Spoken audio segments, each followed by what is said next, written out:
doors take us to summers away or winter adventures and afternoon getaways. Your dedicated Fidelity advisor can help you open those doors by working with you on a comprehensive plan to help you reach your wealth's full potential. Because doors were meant to be opened. Visit fidelity.com/wealth. Investment minimum supply. Fidelity Brokerage Services, LLC, member NYSE SIPC. Walmart Plus members save on meeting up with friends. Save on having them over for dinner with free delivery with no hidden fees or markups. That's groceries, plus napkins, plus that vegetable chopper to make things a bit easier. Plus, members save on gas to go meet them in their neck of the woods. Plus, when you're ready for the ultimate sign of friendship, start a show together with your included Paramount Plus subscription. Walmart Plus members save on this plus so much more. Start a 30-day free trial at walmartplus.com. Paramount Plus Essential Plan only. Separate registration required. See Walmart Plus terms and conditions. This is 99% Invisible. I'm Roman Mars. Today, I'm really excited to bring you the beginning of a new miniseries that we've been working on for the past year. It's called Not Built for This, and it's about climate change, but in a very 99PI kind of way. It's not really about the science or CO2 projections or electric cars. This series is about how our world was not designed for the tectonic changes that are coming. From top to bottom, our society is full of structures and systems that are being stress tested by increasingly extreme weather. The series is going to cover infrastructure and insurance, housing, and public health. Over the course of 6 episodes, we're going to take you all over the United States, to Florida, California, Louisiana, and Arizona. But today, we're going to start with a small story set in an unlikely state. If you had to make a list of the states you thought were relatively safe from the worst impacts of climate change, Vermont might be close to the top. The Green Mountain State is relatively cool, there's plenty of water, it's nowhere near the ocean. It also happens to be the state where Emmett Fitzgerald, the host of our series, grew up. He's from Montpelier, a quaint little town that's also somehow the capital city.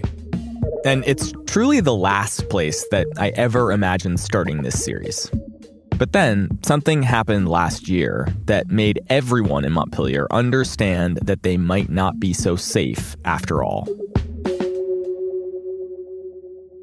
And so to begin, I want to take you to the little town that I know best in all the world and explain what happened. This is episode 1 of Not Built for This, The Bottom of the Bowl.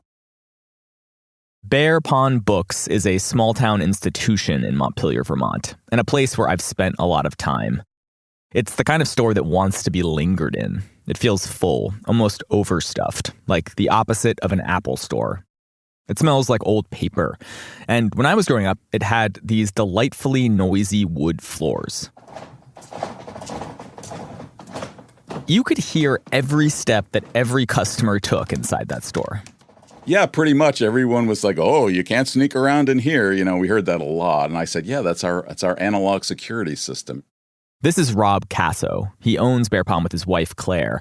And Rob says that the bookstore is probably best known for 2 things. Their pet tortoise, Veruca. He has a little unfortunate habit of making serious love to his rocks. And those creaky wooden floors. Like an older person, you know, you get creaky when you get older. It's just like you got bad knees. If the floor was in that state, but those floors are gone. The store's signature floors were removed in the summer of 2023 after Bear Pond Books, along with nearly every other business in downtown Montpelier, was inundated in a flood. Record-breaking weather, the catastrophic flooding impacting communities across Vermont. Vermont officials say they've had to rescue 100 people who were trapped by the worst flooding in a century. Cars floating down streets, windows of businesses looking more like fish tanks, the water nearly as high as the city's parking meters. Parts of Vermont received 2 months' worth of rain in just 2 days. All that water trickled off the hillsides and into the rivers that run through Montpelier. And eventually, there was just too much of it. The Winooski and the North Branch spilled their banks and poured into the town. If you were in Montpelier that day, you would have heard this eerie orchestra.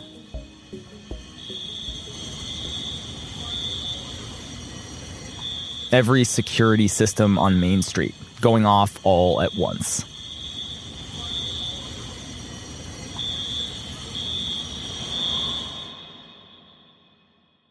I called up my parents on the day of the flood. I am. And it turns out that in the middle of this big disaster, they were dealing with a smaller one. Watson just gets skunked right in the middle of all of this. Watson is the family dog, and he had just been sprayed by a skunk. Seriously? Yeah, seriously. Unreal. For what it's worth, I didn't really realize quite how much everyone in my family swears until I started recording these phone calls. Anyway, I can't be here. I'm trying to mix up a mix for Jeff, who's outside in the pouring rain with that asshole dog. As my mom was mixing up the old family skunk solution for the asshole dog, my dad came back in from the rain. I gotta give it to the dog. And everything's not fine. Everything's really not fine. In the grand scheme of things, my parents were, in fact, fine. Their house is way up on a hill, well outside the danger zone. But the last few weeks of weather had been surreal. First, the town had been blanketed in wildfire smoke that had blown down from Canada. And then came the endless rain. I will just say, it is f***ing weird, the last 3 weeks of weather. The smoke, the haze, the humidity, the lack of sun, the amount of rain. It is not like anything I've really ever experienced. Each one independently would be one thing, but to put them all together in the last month is just enough to make you kind of go, whoa.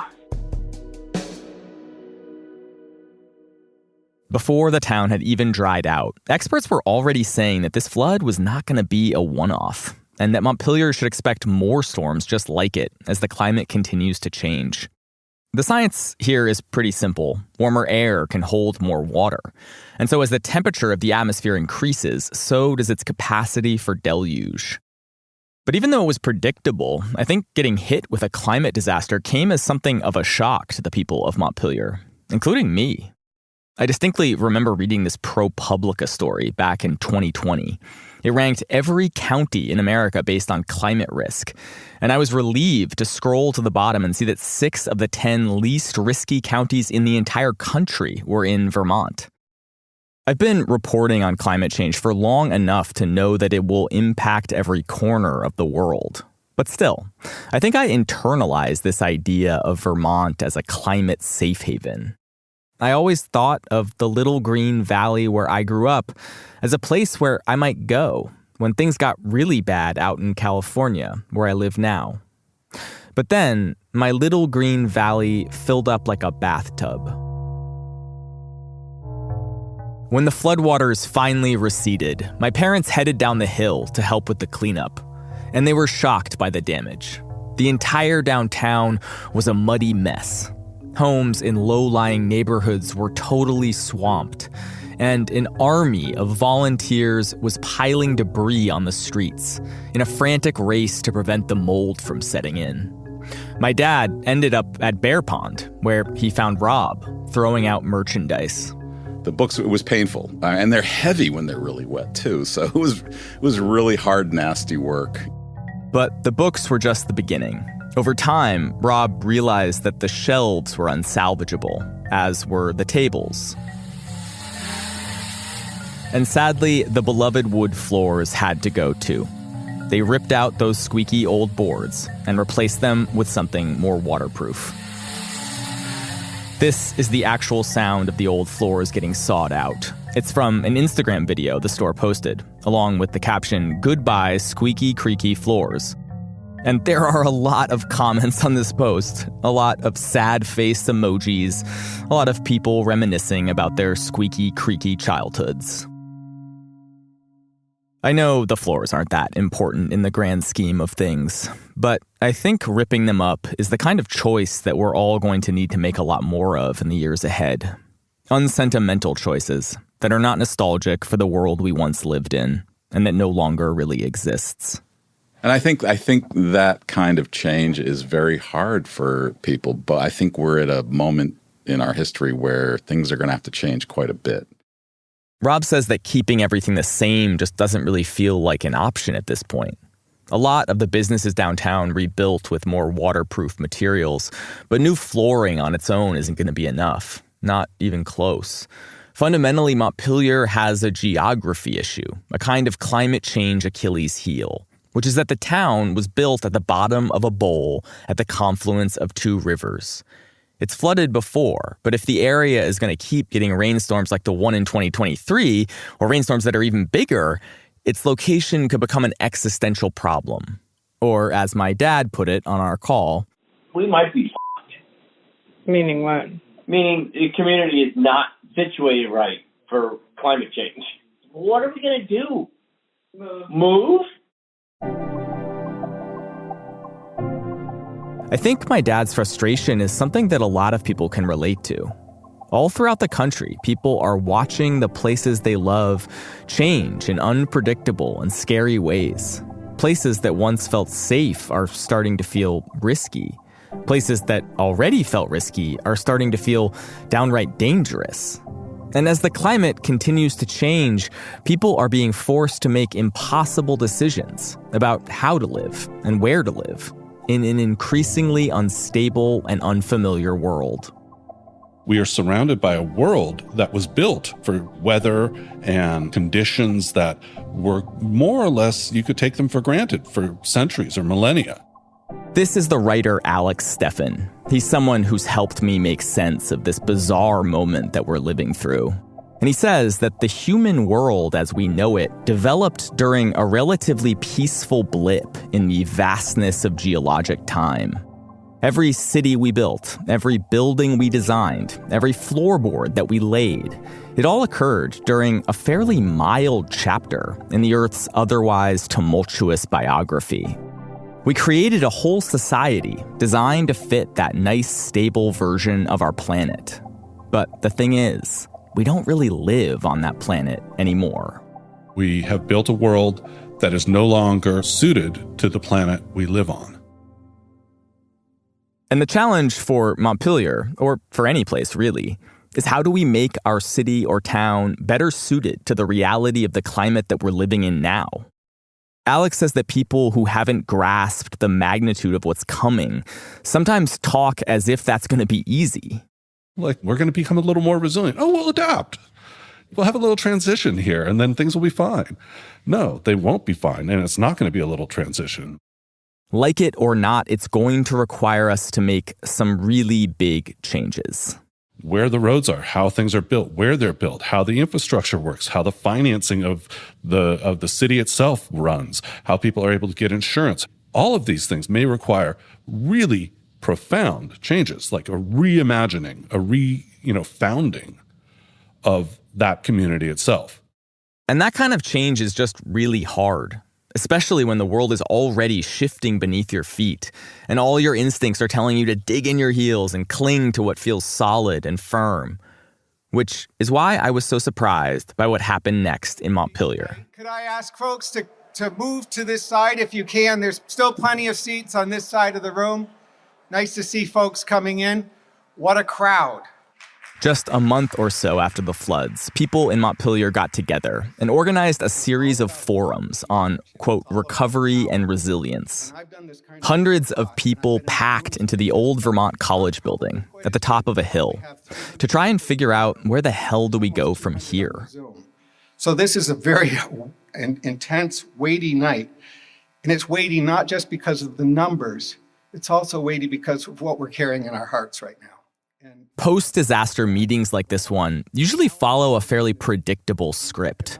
A lot of beautiful solidarity and a lot of talk about coming together, rebuilding the town, and putting things back exactly as they were. But that was distinctly not the vibe at this meeting in Montpelier. There seemed to be near total acceptance that the town couldn't rebuild the same way and just hope for the best. They needed a paradigm shift. And the meeting was basically a town-wide brainstorm of almost whimsical proposals for how Montpelier might transform itself to meet the moment. I have heard that Chicago in the 1850s was too close to the water level. And they raised the entire downtown up to 15 feet with jack screws. Just saying. Someone suggested abandoning the first floors of all the buildings downtown. One guy got up and wanted to move the entire town to the top of the hill where the meeting was taking place. We ought to come up with a plan which basically says, let's over time move downtown Montpelier, maybe up here. Or if not the whole town, at least the high school. Our high school is on a floodplain. It flooded and it's going to flood again. I suggest that we sell the high school, move the high school up here where we are today because it is dry and high, and do something for our kids and our community. I was honestly kind of shocked to hear so many people cheering that suggestion. I was genuinely expecting boos. I mean, I almost booed myself. That's my high school we're talking about here. I played a lot of soccer games on that floodplain. I wrote a decent 5-paragraph essay about Wuthering Heights in that building. And yet, if I put my own feelings aside for a second, I'm not sure that Montpelier can afford to just ignore big, uncomfortable proposals like that one. After the forums, the town established a commission that meets every other week to try and figure out how Montpelier can adapt to climate change. So far, the more extravagant ideas like moving the high school haven't gotten a lot of traction. There's an understandable desire to move slowly, and I get that. I don't want my favorite little town to change any more than is absolutely necessary. But I'm also kind of terrified about what happens if it doesn't change fast enough. And as if the universe was trying its damnedest to confirm my fears, just a few months later, the town was hit with another torrential downpour. This time, it was a freakish 58 degrees in December, and so the warm rain washed the early season snowpack off the mountains and into the rivers. I was watching this whole thing play out from California in disbelief. I knew that the summer storms that flooded Montpelier were just climate change's first shot across the bow, but I didn't expect the second shot to come quite so soon. On the phone, my parents seemed dazed. It's just that I can't believe it's happening again. You know, it's just... Well, we know it's going to happen. I know. It's going to happen and happen. Yeah, too fast, too soon.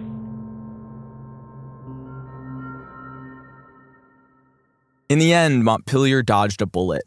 A lot of basements got wet, but the rain stopped and the rivers started receding right before they flooded the downtown all over again. A few days later, I was home, visiting my family for Christmas. On my first day, we took a walk up the hill with the dog. By this point, it had been nearly 6 months since the July floods. Many residents were still living in damaged homes, trying to figure out their next move. And my parents said that downtown was only just getting back to normal. A bunch of businesses had recently reopened, but others had decided to pack it in. And many were still caught somewhere in between. My mom was particularly frustrated that Montpelier, the state capital, still didn't have a post office. Totally wild. And then our bank took forever to open up again, but it only opened up in a trailer. It's still in a trailer. But to have City Hall, the bank, the post office, the liquor store, it felt like the the liquor store, let's take that one out of it. The fundamental pieces of infrastructure for a town. Exactly, that's exactly how I felt at one point. Before I left home, I stopped in at Bear Pond Books. It was humming with shoppers, although I will say it was a lot quieter without all the squeaks and creaks. Has anyone mentioned the floors? Everyone mentions the floors. Everyone. I mean, every single person comes in here and says, oh, I miss the creaks of the old floors. Rob seemed relieved that the storm earlier the week before hadn't flooded them out again. Some water got into the basement, but it didn't cause too many problems because they're no longer storing stuff down there. This is actually true of a lot of the businesses downtown. After the big flood, many of the landlords hauled their furnaces, boilers, and other utilities up above ground. The town has done a lot of work to prepare spaces to get wet again. But when we talked, Rob was not convinced that Bear Pond could survive another flood. No, we're all one flood away. I don't know anybody who could come back from a flood next summer. It would be, I jokingly told someone, I said, if it floods again, I'm just going to get in my car with my dog and my cat and my wife and just keep going.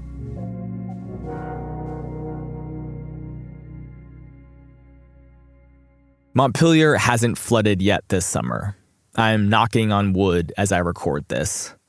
But other towns in Vermont haven't been so lucky. A series of catastrophic July storms devastated nearby towns like Plainfield and Lyndonville and left a state full of very tired people to pick up the pieces yet again. I think that what Vermont has gone through this past year is emblematic of how climate change is unfolding for many people in this country. It's gone from a topic to talk about and read about and get anxious about to a very unfun reality that we are all just living through.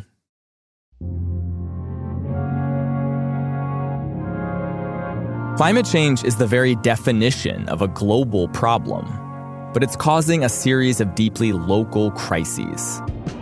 It looks a little bit different wherever you go, and while the biggest impacts are very much still to come, it is upending lives right now, even in places that we always thought of as safe. In this series, we're going to explore how climate change is creating a new landscape of risk in this country. Because every place has its vulnerabilities, its weak spots, and climate change is proving to be exceptionally good at finding them. I think about how we respond to this crisis as a harm reduction story. We're not hurtling towards a cliff. There is no date after which we all die. We are in a race against time to stop climate change. But no matter what we do from here on out, we will be dealing with its impacts for the rest of our lives.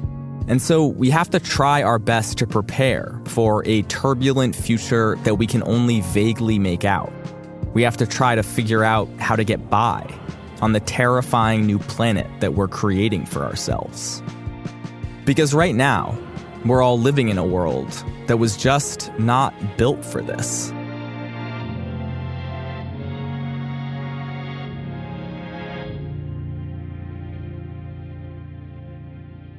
When we come back, a preview of our next episode, which comes out on Friday. Are you the type of person constantly thinking about the safety of the people and things you value most?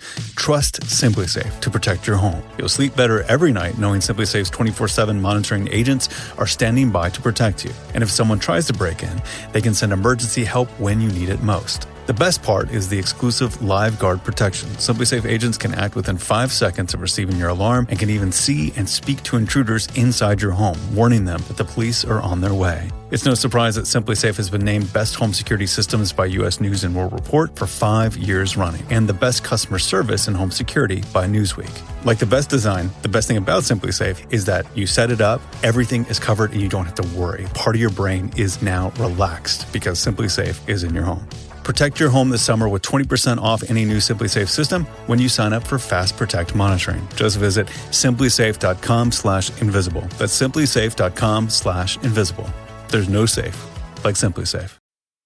This podcast is brought to you by Squarespace. Finding work-life balance can be tough, but Squarespace gives you the tools to reach your goals and have time to celebrate. Squarespace is the all-in-one website platform for entrepreneurs to stand out and succeed online. Use Squarespace to create a website, engage with your audience, and sell anything from products to time, all in one place. With the new guided design system Squarespace Blueprint, you can select from curated layout and styling options to create a personalized website, optimized for every device. Get your website discovered fast with integrated, optimized SEO tools. Plus, make checkout easy for customers with easy-to-use payment tools. Accept credit cards, PayPal, Apple Pay, and in certain countries, give customers the chance to buy now and pay later with Afterpay and ClearPay. I built my own website on Squarespace, romanmars.com, and the best part about it is I added some dynamic features, and I do not have to tend to it all the time. It just works. Head to squarespace.com for a free trial, and when you're ready to launch, go to squarespace.com/invisible to save 10% off your first purchase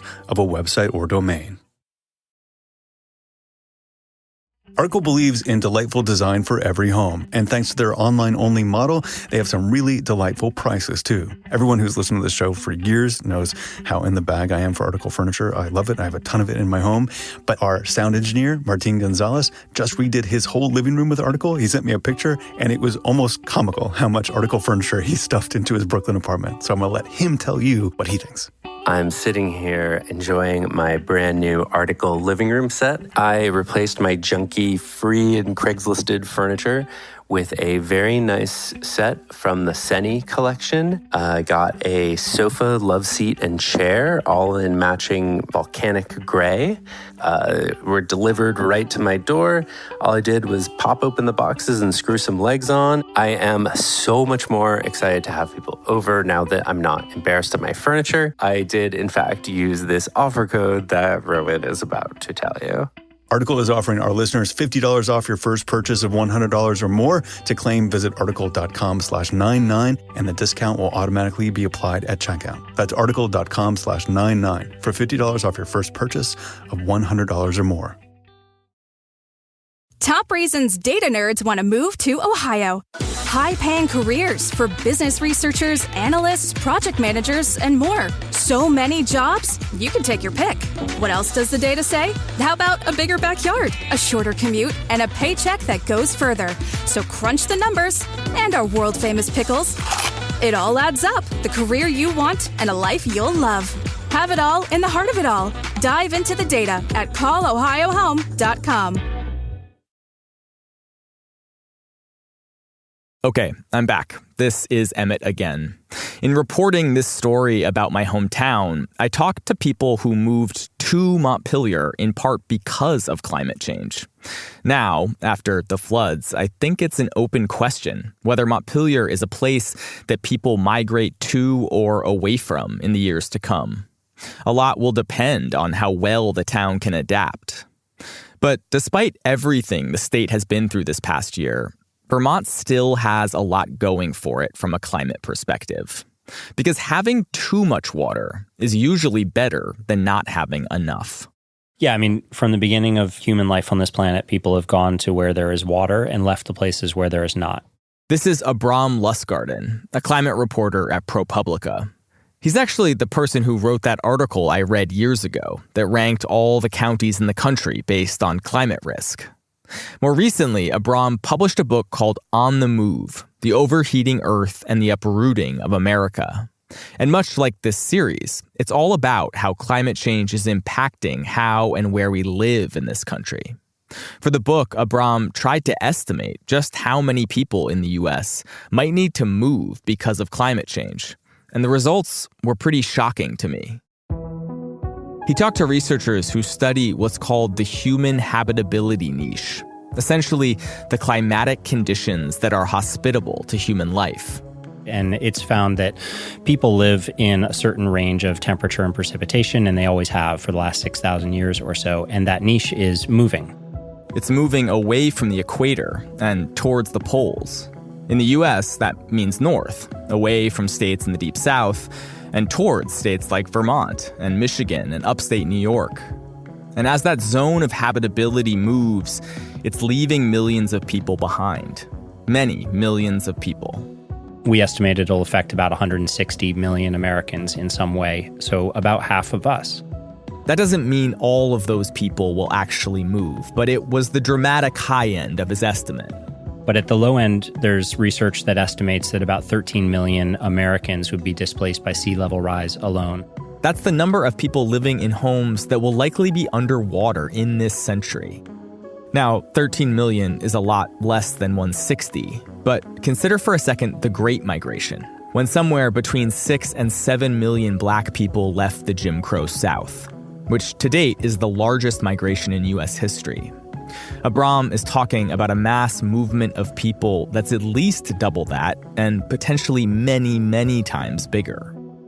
There's no way to know what that will do to our culture or what our identity will be at the end of that transformation, but it tells me with absolute certainty that we're headed for great change, that we won't recognize the version of the country that we arrive at the end of this transition.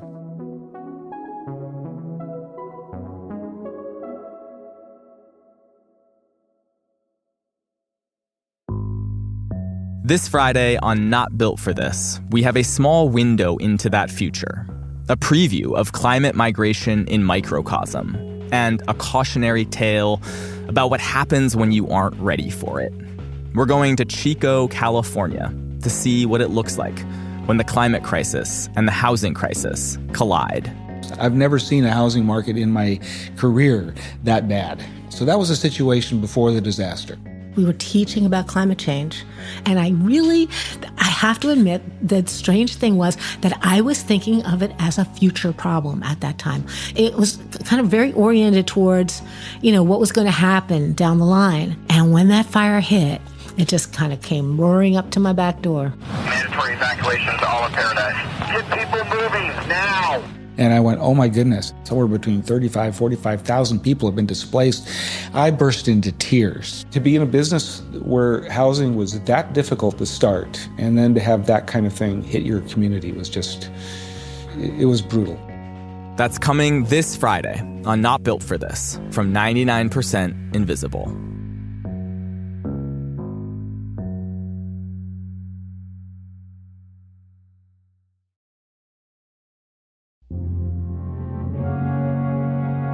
This episode of Not Built for This was reported and produced by me, Emmett Fitzgerald, along with producers Jason DeLeon and Sophie Codner, and managing editor Delaney Hall. Further invaluable editing from Christopher Johnson, Joe Rosenberg, Kelly Prime, and our fearless leader, Roman Mars. Mix and sound design by Martín Gonzalez. Theme and original music by George Langford, with additional music by Swan Real. Fact-checking by Liz Boyd. Series art by Aaron Nestor. Special thanks this week to my parents for always picking up my calls, and to Rob Casso for making time for me during a very tough period. You can find links to Alex Steffen's newsletter and Abram Lustgarten's book on our website. I also wanted to thank all of the other people in Montpelier who I talked to for this. That includes Lauren Hurl, Elena Mahali, Paul Costello, Kasha Ranjo, Emma Dale, the Reverend Joan Javier Duval, and Jen and Kip Roberts, owners of the greatest bike shop / cross-country ski store in the world, Onion River Outdoors. Not Built for This is a 6-part series from 99% Invisible. New episodes will be coming to you in the 99PI feed on Tuesdays and Fridays, wherever you get your podcasts. Kathy Tu is our executive producer. Kurt Kolstad is our digital director. The rest of the 99PI team includes Chris Berube, Vivian Lay, Lasha Madan, Gabriella Gladney, Jacob Maldonado Medina, and Nina Patak. The 99% Invisible logo was created by Stephen Lawrence. We are a part of the Stitcher and SiriusXM podcast family. You can find 99% Invisible on all the usual social media sites, as well as our new Discord server. There's a link to that and every episode of 99PI and Not Built for This at 99pi.org.